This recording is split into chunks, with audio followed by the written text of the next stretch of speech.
Bonjour à toutes les Oyonnaxiens et Oyonnaxiennes. Simplement, je tiens à présenter le capitaine Christophe Denis, que tout le monde connaît. Je sais aussi que la plupart des personnes sur le territoire sont très attachées au corps des sapeurs-pompiers. Alors j'aimerais, capitaine, que vous me présentiez les effectifs, les engins, la collaboration que vous avez avec l'ensemble des institutions des Oyonnaxiens du territoire.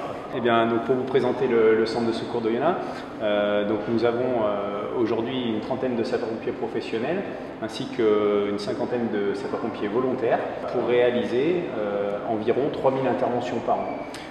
Voilà, donc nous avons également pour ça une vingtaine de véhicules, 3 véhicules de secours aux personnes qui représentent près de 80% de nos missions, 2 véhicules de lutte contre les incendies urbains, et ainsi que des véhicules spécialisés. Nous sommes également sur Oyonnax, support des spécialités de sauvetage d'éléments et d'intervention en milieu périlleux. Bien, moi je voudrais dire aussi, capitaine, quelle est la relation que vous avez avec la police nationale, la police municipale, les institutions, les industriels, parce que vous intervenez aussi sur un secteur où il y a de nombreuses entreprises.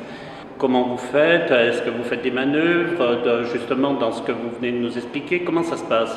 Alors effectivement, nous travaillons naturellement là pour couvrir, pour protéger la population du bassin d'Oyonnax et donc tout le tissu économique et industriel qui est présent.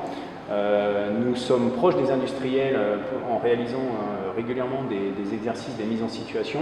Et puis concernant donc les autres services partenaires, notamment je pense à la police municipale, à la police nationale, nous sommes régulièrement en contact pour préparer au mieux nos interventions. Et puis nous avons la chance que vous organisiez au sein de la mairie régulièrement des réunions de sécurité. On est tous réunis de façon à préparer et à se préparer pour les interventions spécifiques, notamment en lien avec les différentes manifestations qui peuvent être réalisées sur le territoire. Et notamment, on sait que l'été est une période particulièrement dynamique sur Oyonnax. Parlez-nous, capitaine, du secours aux personnes, parce qu'on voit régulièrement passer les véhicules de secours.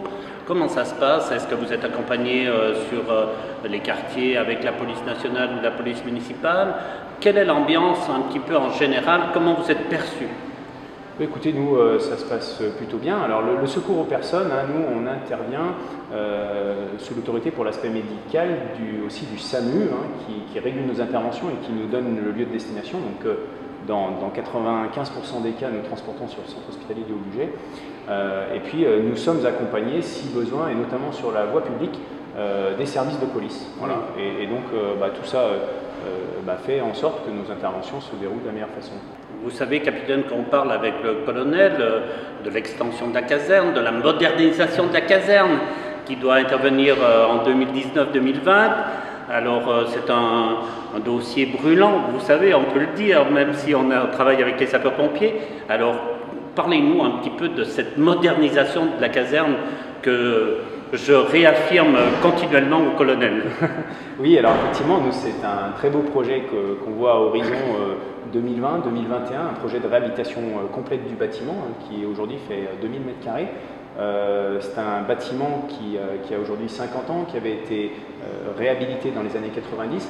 Et là, donc, on a beaucoup d'attentes pour faire correspondre la configuration des lieux à l'évolution de notre activité.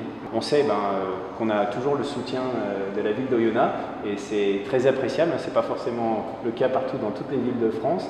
Et donc, on espère notamment améliorer aussi les extérieurs, puisque les abords du centre de secours sont un petit peu restreints, notamment pour nos zones d'exercice et de manœuvre, de mise en situation.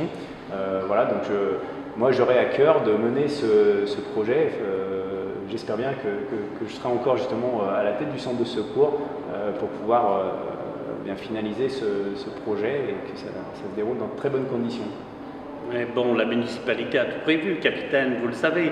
On vient d'acquérir un terrain qui est à proximité de la caserne justement pour l'extension de cette caserne, pour que vous soyez plus au large, on va dire. Et moi, capitaine, je tiens à vous dire et à féliciter l'ensemble du corps des sapeurs-pompiers pour le travail qu'ils effectuent sur le territoire. Et vous avez tout le soutien du maire, de la municipalité, et ça, c'est à vie, on va dire. Voilà, capitaine. Je vous remercie, monsieur le maire.